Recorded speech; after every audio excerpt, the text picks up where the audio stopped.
नमस्कार प्यारे विद्यार्थियों। स्वागत है एक बार फिर से आपका हमारे यूट्यूब चैनल MSVS 99 से स्टडी सेंटर पर। और प्यारे विद्यार्थियों, आज मैं अपना क्वेश्चन बैंक का लास्ट पार्ट है वो लेकर आया हूँ। और इससे पहले कंप्लीट पार्ट हो गया जो क्वेश्चन बैंक है नोट्स, वो मैंने अपने चैनल पर डाल दिए, तो आप वहाँ पर जाकर विजिट कर लें। और मेरे से जितना हो सकता था मैंने उतनी आपके लिए कोशिश की है। और आगे भी मैं माँ सरस्वती से प्रार्थना करता हूँ कि आपका पेपर बहुत ही अच्छा हो और आपके साइंस में बहुत ही अच्छे नंबर आए। तो इसी के साथ अपना शुरू करते हैं। अपना लास्ट पार्ट है और इसके बहुत मोस्ट जो क्वेश्चन है वो मैं लेकर आया हूँ, तो आप इनको साथ साथ नोट करते जाएं।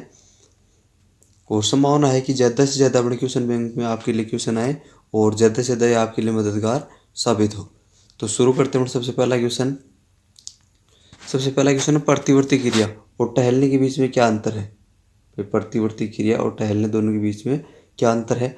तो अपन सबसे पहले देखते हैं प्रतिवर्ती क्रिया क्या है। और अंतर जहाँ पर आता है तो प्यारे विद्यार्थी वो आपको सारणी में करना है।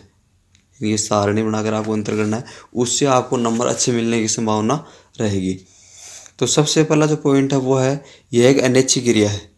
प्रतिवर्ती क्रिया क्या है? अनैच्छिक क्रिया है।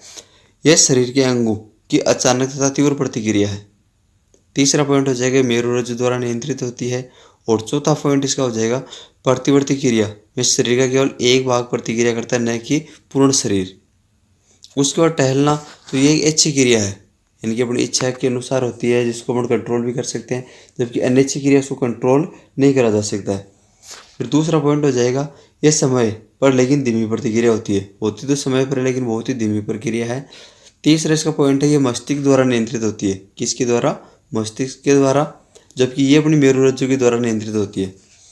और चौथा इसका पॉइंट है टहलने का अर्थ है पूर्ण शरीर का एक स्थान से दूसरे स्थान पर जाना, गति करना। तो इसके अंदर क्या होती है? साथ साथ में गति भी होती है। फिर अपन देखते हैं क्वेश्चन नंबर 2।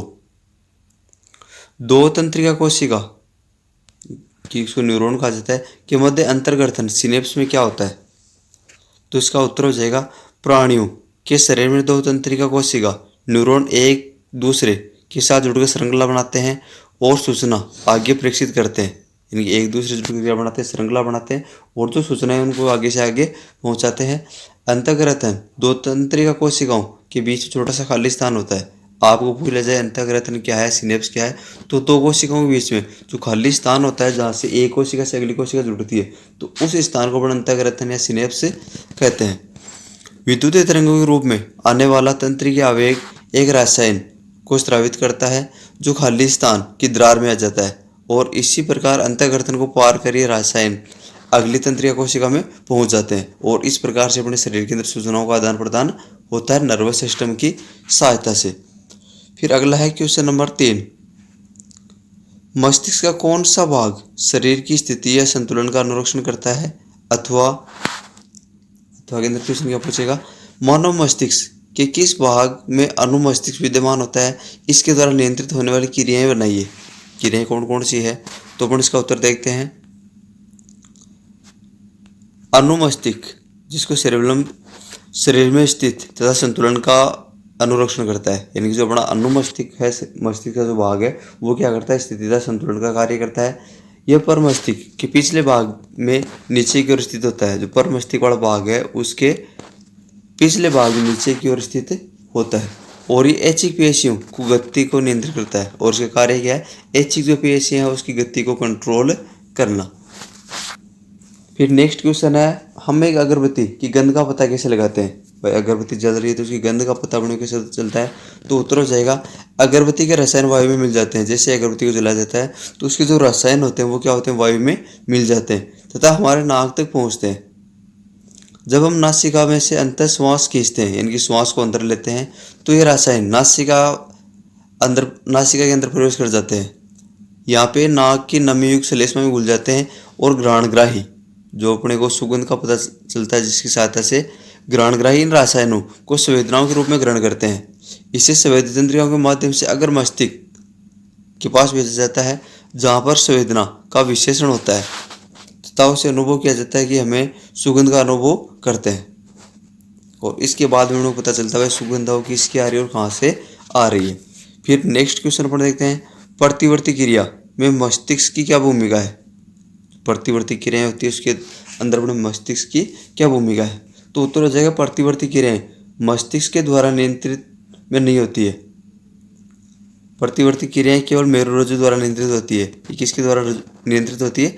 मेरुरज्जु के द्वारा। मस्तिष्क प्रतिवर्ती क्रिया में होने वाले कार्य की सूचना अपने अंदर एकत्रित कर लेता है। मस्तिष्क का क्या कार्य है? केवल उनको स्टोर करना, जो डाटा है उसको सेव करना। फिर है क्वेश्चन नंबर नेक्स्ट, पादप हार्मोन क्या है?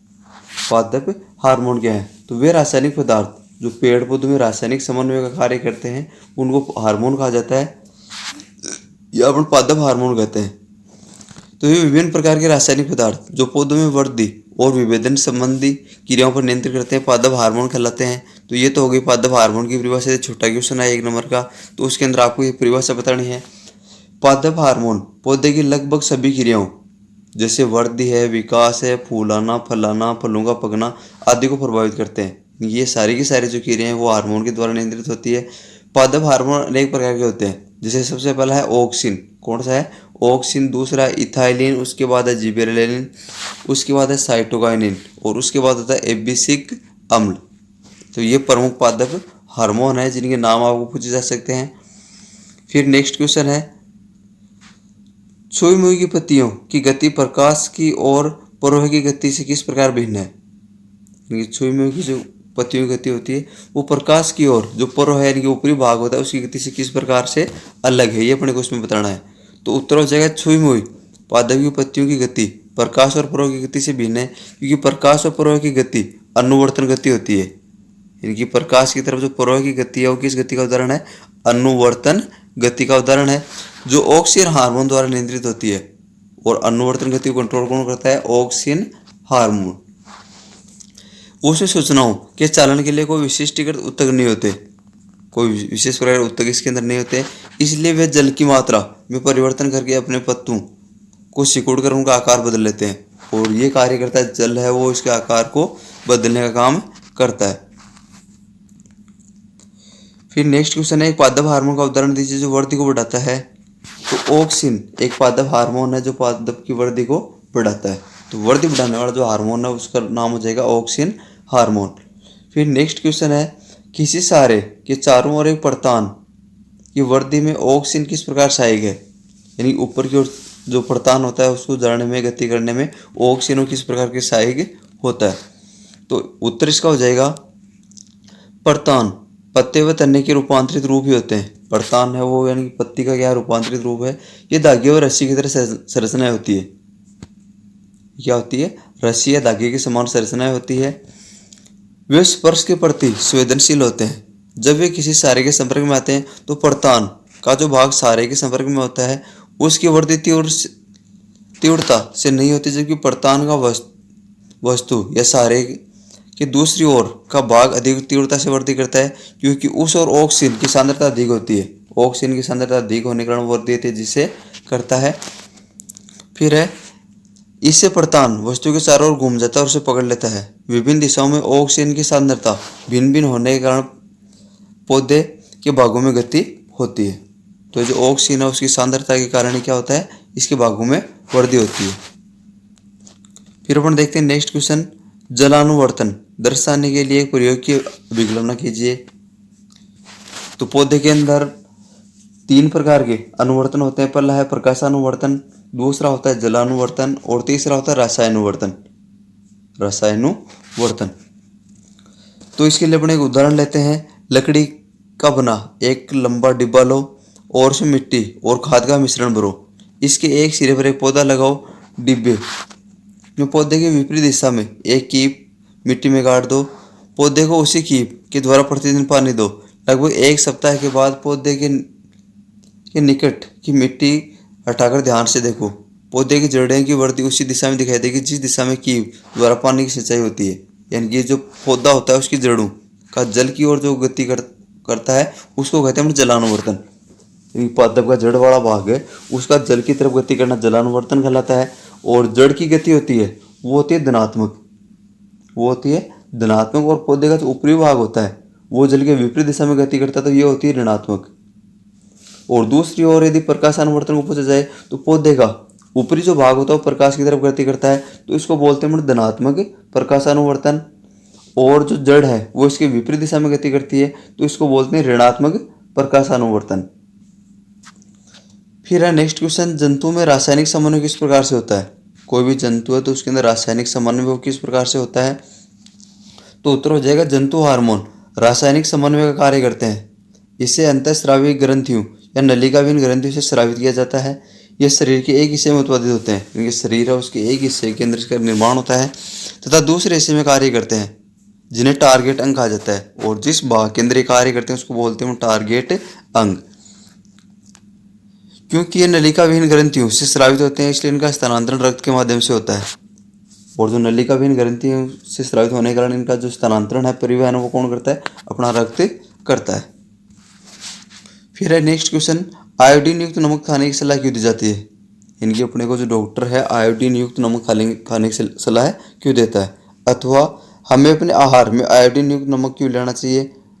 हमारे आहार में आयोडीन की कमी से क्या हानि होगी? यानी कि अपने शरीर के लिए आयोडीन हो क्यों आवश्यक है? आयोडीन की उपयोगिता बताइए। तो कैसा भी क्वेश्चन है तो इसका उत्तर हो जाएगा आयोडीन युक्त नमक के उपयोग की सलाह इसलिए दी जाती है क्योंकि शरीर में कार्बोहाइड्रेट,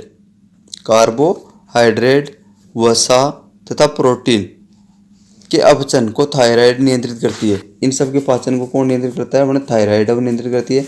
यह ग्रंथि थायरोक्सिन नामक हार्मोन स्रावित करती है, और थायराइड ग्रंथि द्वारा जो स्रावित हार्मोन उसका नाम है थायरोक्सिन। इस ग्रंथि के लिए आयोडीन की आवश्यकता होती है, और ये जो हार्मोन है, इस हार्मोन के निर्माण के लिए जो थायराइड ग्रंथि होती है उसको आयोडीन की आवश्यकता होती है। और आयोडीन की कमी से जो रोग होता है उसका नाम है घेंगा, गाइटर या गलघोटू रोग के नाम से भी इसको जाना जाता है। फिर नेक्स्ट क्वेश्चन है, जब एड्रेनलिन रुधिर में स्रावित होता है तो हमारे शरीर में क्या अनुक्रिया होती है? तो पहले मैं आपको बता दूं, जो एड्रेनलिन हार्मोन है वो एड्रिनल ग्रंथि द्वारा स्रावित होता है, और इसे करोया मरो हार्मोन भी कहा जाता है। जो एड्रेनलिन हार्मोन है उसको करोया मरो हार्मोन भी कहा जाता है। यह आपातकालीन स्थितियों का सामना करने के लिए जो हार्मोन अपने तैयार करता है उसका नाम होता है एड्रेनलिन हार्मोन। तो उसका उत्तर अपन देखते हैं, एड्रेनलिन को आपातकाल हार्मोन भी कहा जाता है। इमरजेंसी हार्मोन या आपातकाल हार्मोन किसको कहा जाता है? एड्रेनलिन को कहा जाता है। जब कोई व्यक्ति भय या तनाव की स्थिति में होता है तब शरीर स्वयं एड्रेनलिन हार्मोन को बड़ी मात्रा में स्रावित कर देता है, ताकि व्यक्ति आपातकाल का सामना कर सके। उसके हृदय की धड़कन बढ़ जाती है ताकि हमारे शरीर को अधिक ऑक्सीजन की आपूर्ति हो सके। पाचन तंत्र तथा त्वचा में रुधिर की आपूर्ति कम हो जाती है, यानी कि जो अन्य अंग है उनके अंदर रुधिर की आपूर्ति कम हो जाती है। इन अंगों की छोटी धमनियों के आसपास की पेशी सिकुड़ जाती है। ये रुधिर की दिशा में हमारी कंकाल पेशियों की ओर कर देती है। डायाफ्राम तथा पसलियों की पेशी के संकुचन से सांस तेजी से चलने लगती है, और ये सभी अनुक्रियाएं मिलकर जंतु के शरीर को स्थिति से निपटने के लिए तैयार करती है। यानी कि अपने जो रक्त हार्ट बीट है उसको बढ़ा देता है, और पूरे शरीर के अंदर ऑक्सीजन और ब्लड की सप्लाई वो तेजी से होने लगती है, जिसके कारण अपना शरीर आपातकालीन परिस्थिति में भी उसका सामना कर लेता है। फिर नेक्स्ट क्वेश्चन है, मधुमेह के कुछ रोगियों को चिकित्सा इंसुलिन का इंजेक्शन देकर क्यों की जाती है? अथवा अग्नाशय से कौन सा हार्मोन स्रावित होता है? यह हार्मोन मानव शरीर में क्या कार्य करता है? इस हार्मोन की उचित मात्रा में स्राव न होने पर क्या होगा? तो उत्तर हो जाएगा, मधुमेह के रोगी इंसुलिन हार्मोन की कमी से पीड़ित होते हैं। यानी कि इंसुलिन की कमी होती है तब अपने को मधुमेह, डायबिटीज या शुगर नामक रोग हो जाता है। मधुमेह के रोगियों में जब अग्नाशय इंसुलिन की पर्याप्त मात्रा स्रावित करने में असफल रहता है तो रक्त का ग्लूकोज स्तर बढ़ जाता है, यानी रक्त के अंदर ग्लूकोज या शर्करा की मात्रा बढ़ जाती है। क्योंकि ऐसे रोगियों के शरीर द्वारा ग्लूकोज को ठीक प्रकार से उपयोग नहीं किया जा सकता, इसलिए रुधिर में ग्लूकोज की मात्रा को कम करने के लिए मधुमेह के रोगियों को इंसुलिन के इंजेक्शन दिए जाते हैं। फिर अपने जो न्यू टाइप क्वेश्चन है छोटे वाले, अभ्यास प्रश्नों के उत्तर। तो निम्नलिखित में से कौन सा एक पादप हार्मोन है? तो इंसुलिन है वो भी मानव हार्मोन है, थायरोक्सिन है वो भी मानव हार्मोन है, और एस्ट्रोजन है वो भी मानव हार्मोन है। तो इसका राइट आंसर हो जाएगा साइटोकाइनिन। साइटोकाइनिन है वो एक पादप हार्मोन है भाई। फिर अपन देखते हैं नेक्स्ट क्वेश्चन, दो तंत्रिका कोशिकाओं के मध्य खाली स्थान को कहते हैं। यानी कि दो तंत्रिका कोशिका है तो उसके बीच वाला जो खाली स्थान है उसको कहा जाता है भाई सिनेप्स। क्या कहा जाता है? सिनेप्स उसको कहा जाता है। तो इसका ब है और राइट आंसर हो जाएगा। फिर नेक्स्ट क्वेश्चन, मस्तिष्क उत्तरदायी है, इनकी मस्तिष्क और कौन कौन से कार्यों के लिए उत्तरदायी है? तो ये सभी के सभी जो उपयुक्त सभी कार्य हैं उसके लिए उत्तरदायी है। इनकी सोचने के लिए हो जाएगा, हृदय स्पंदन के लिए और शरीर का संतुलन बनाए रखने के लिए। फिर नेक्स्ट क्वेश्चन, हमारे शरीर में ग्रह का क्या कार्य है? और ऐसी स्थिति पर विचार कीजिए जहाँ ग्रह उचित प्रकार से कार्य नहीं कर रहा हो, क्या समस्या उत्पन्न हो सकती है? तो ये भी इस पार्ट का मोस्ट क्वेश्चन है भाई, आने की संभावना 100%। तो उत्तर हो जाएगा ग्राही संवेदनशील अंगों में होती है। ये पर्यावरण से सूचनाएं ग्रहण करते हैं, यानी बाह्य जो पर्यावरण है, वातावरण, वहाँ से क्या करते हैं, सूचनाओं को ग्रहण करने का कार्य अपने ग्राही अंगों का होता है। इनके द्वारा व्यक्ति पर्यावरण से स्वयं को संतुलित करता है। यदि उचित तरीके से कार्य न करें तो मस्तिष्क सूचनाएं ग्रहण नहीं कर पाएगा, इनके मस्तिष्क से वहाँ तक सूचनाएं पहुँचेगी नहीं या देरी से करेगा, अतः असुरक्षित हो जाएगा। फिर नेक्स्ट क्वेश्चन है, एक तंत्रिका कोशिका न्यूरॉन की संरचना बनाइए, उसके कार्यों का वर्णन कीजिए। अथवा एक तंत्रिका कोशिका से विद्युत आवेग अगली तंत्रिका कोशिका में कैसे प्रारंभ होता है समझाइए।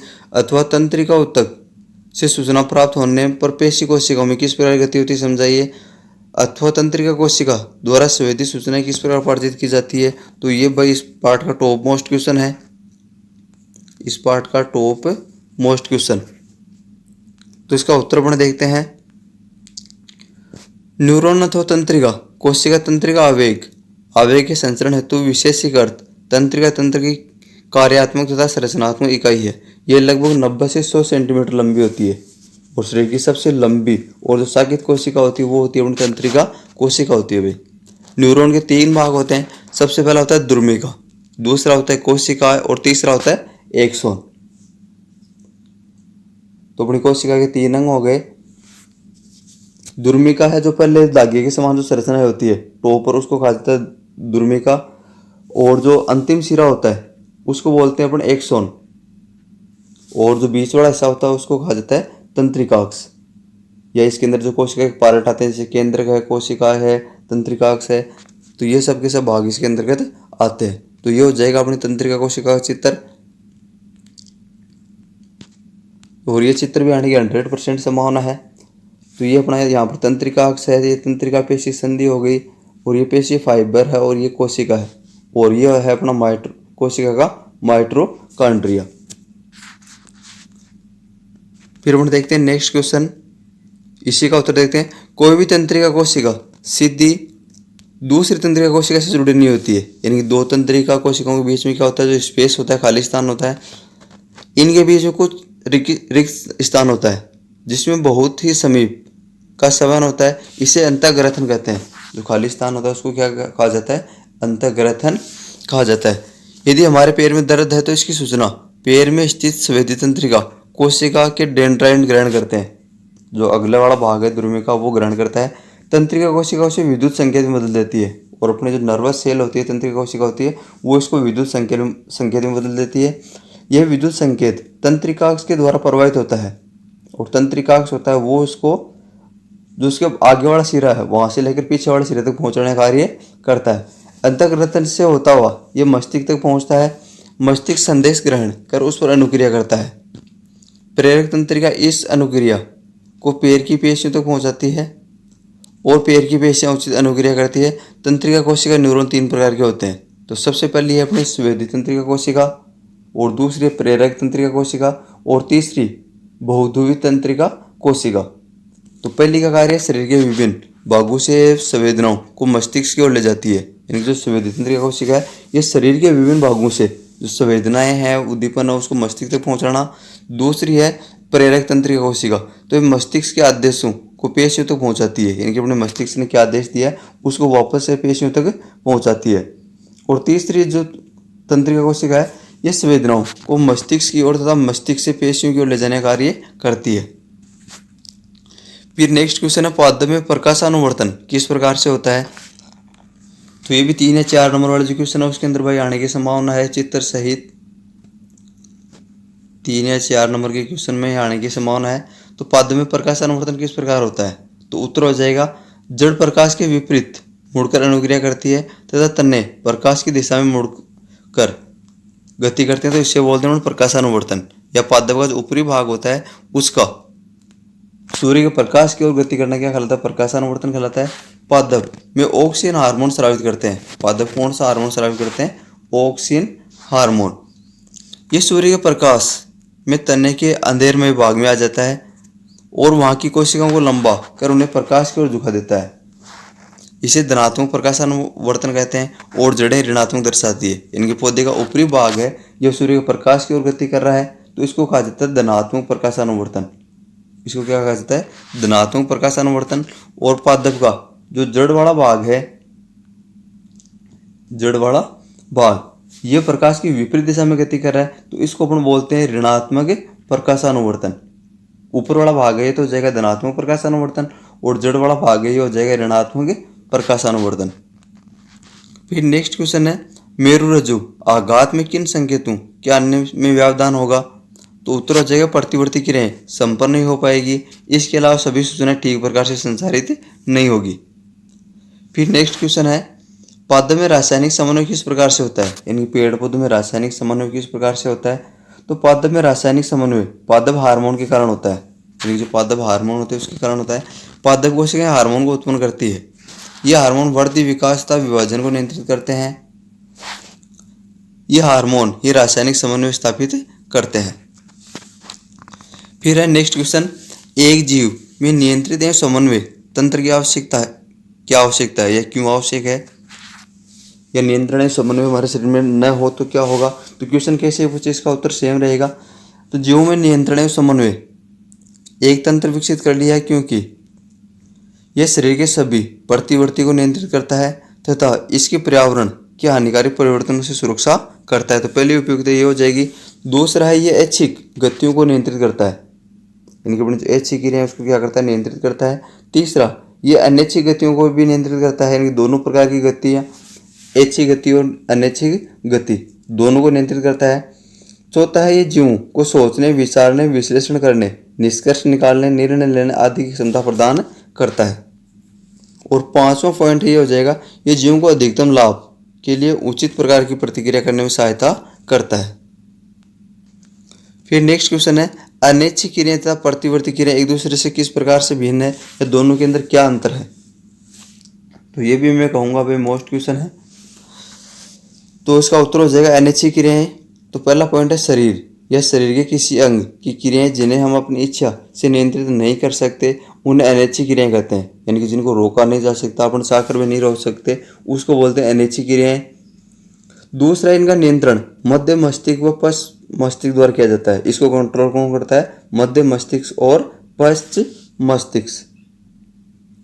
तीसरा उदाहरण हृदय का धड़कना, सांस लेना और पाचन नली की क्रमागोचन गति। तो भाई हृदय धड़कना उसको अपन चाहकर भी नहीं रोक सकते, सांस है उसको भी नहीं रोका जा सकता, और पाचन नली में जो क्रमागोचन गति है उसको भी नहीं रोका जा सकता। तो जिन क्रियाओं को अपन रोक नहीं सकते उसको बोलते हैं अनैच्छिक क्रियाएं। फिर है प्रतिवर्ती क्रियाएं। तो यह किसी उद्दीपन के प्रति अचानक होती और प्रतिक्रियाएं प्रतिवर्ती क्रियाएं कहलाती है। यानी कोई भी जैसे वातावरण के अंदर कोई घटना घटित होती है तो उसके प्रति अपने शरीर की क्या क्रिया है उसको कहा जाता है प्रतिवर्ती क्रिया। दूसरा ये मुख्यतः मेरुरज्जु द्वारा नियंत्रित की जाती है। यानी कि इसको नियंत्रित कंट्रोल कौन करता है? अपना मेरुरज्जु, न कि मस्तिष्क के द्वारा, ये स्वतः ही होती है। फिर तीसरा है उदाहरण छींकना, खांसना, मुंह में लार आना, पलक के झुकाना। तो ये सारी की सारी प्रतिवर्ती क्रियाओं के अंतर्गत आती है। फिर नेक्स्ट क्वेश्चन है, जंतु में नियंत्रण और समन्वय के लिए तंत्रिका तथा हार्मोन क्रियाविधि की तुलना तथा व्यक्तिरेख कीजिए। तो उत्तर हो जाएगा हार्मोन की क्रियाविधि। इनकी हार्मोनों किस प्रकार से कार्य करता है और तंत्रिका तंत्र की क्रियाविधि अपन इसके अंदर देखते हैं। तो सबसे पहले एक सोन के अंत में विद्युत आवेग का परिणाम। दूसरा हो जाएगा सूचना धीरे धीरे गति करती है, सूचना वो आगे जाएगी। तीसरा है वो हो जाएगा सूचना सारे शरीर को रक्त के माध्यम से प्राप्त होती है जिससे कोई विशेष तंत्रिका तंत्र स्वयं प्राप्त कर लेता है। चौथा है इससे उत्तर प्राय धीरे धीरे प्राप्त होता है और इसका प्रभाव प्राय देर तक रहता है। तो हार्मोन की क्रियाविधि इसका प्रभाव लंबे समय तक अपने शरीर में रहता है। फिर दूसरा है तंत्रिका क्रियाविधि। तंत्रिका क्रियाविधि। तो इसका पहला पॉइंट हो जाएगा ये रक्त के द्वारा भेजा गया रासायनिक संदेश है जो कुछ रसायनों का विमोचन करता है। दूसरा हो जाएगा सूचना अति तीव्र गति से आगे बढ़ती है। इनकी पहले वाली धीरे बढ़ रही थी, ये बहुत ही तेज गति से बढ़ती है। तीसरा हो जाएगा सूचना विशिष्ट एक या अनेक तंत्र कोशिकाओं, न्यूरॉन आदि को प्राप्त होती है। चौथा, इसे उत्तरशीघ्र प्राप्त हो जाता है, यानी तुरंत ही अपना मस्तिष्क से क्रिया करता है और इसका प्रभाव कम समय तक रहता है। फिर नेक्स्ट क्वेश्चन है, छुई मुई पादप की गति तथा हमारे टांग में होने वाली गति में क्या अंतर है? छुई मुई का पौधा और हमारे टांग, उनके अंदर जो गति है उन दोनों में क्या अंतर है? तो छुई मुई पादप में गति, इस पौधे में गति का आधार स्पर्श है, इनकी स्पर्श के कारण गति होती है। यहाँ गति पत्तियों के झुकने व खिलने पर आधारित है और यहाँ पत्तियों के आकार में परिवर्तन होता है। तो ये तो है भाई छुई मुई पादप में गति और हमारे टांग में होने वाली गति। तो इस गति का आधार मानव तंत्रिका तंत्र है, यानी कि ये अपनी गति होती है तो अपने तंत्रिका तंत्र के कारण होती है। दूसरा हो जाएगा यहाँ गति पेशियों के फैलने और सिकुड़ने से होती है, इनकी पेशियाँ फैलती है और सिकुड़ती है, इसके कारण गति होती है। और यहाँ पैर या उसकी पेशियों के आकार में कोई परिवर्तन नहीं होता है। हाँ, तो ये था भाई अपना क्वेश्चन बैंक का लास्ट पार्ट और उम्मीद करता हूँ आपने सारे के सारे क्वेश्चन नोट कर लिए होंगे और जिन बच्चों ने नहीं करे हैं तो उनसे भी मेरी विशेष रिक्वेस्ट है कि सारे के सारे जो क्वेश्चन हैं कंप्लीट पार्टों के वो आप नोट कर लें ताकि आपके एग्ज़ाम के अंदर बहुत ही ज़्यादा काम में आएंगे। और यदि वीडियो आपको हमारा अच्छा लगता है तो आप वीडियो को लाइक करें और सपोर्ट के लिए हमारे चैनल को आप सब्सक्राइब जरूर करें और साथ ही अपने जो पढ़ने वाले दोस्त हैं साथी हैं उनके साथ इस वीडियो को भी शेयर करें। धन्यवाद प्यारे विद्यार्थियों, बेस्ट ऑफ लक और अच्छे से आप अपना साइंस का एग्ज़ाम दें और टॉप करें और अच्छे आप उसके अंदर नंबर अचीव करें। धन्यवाद।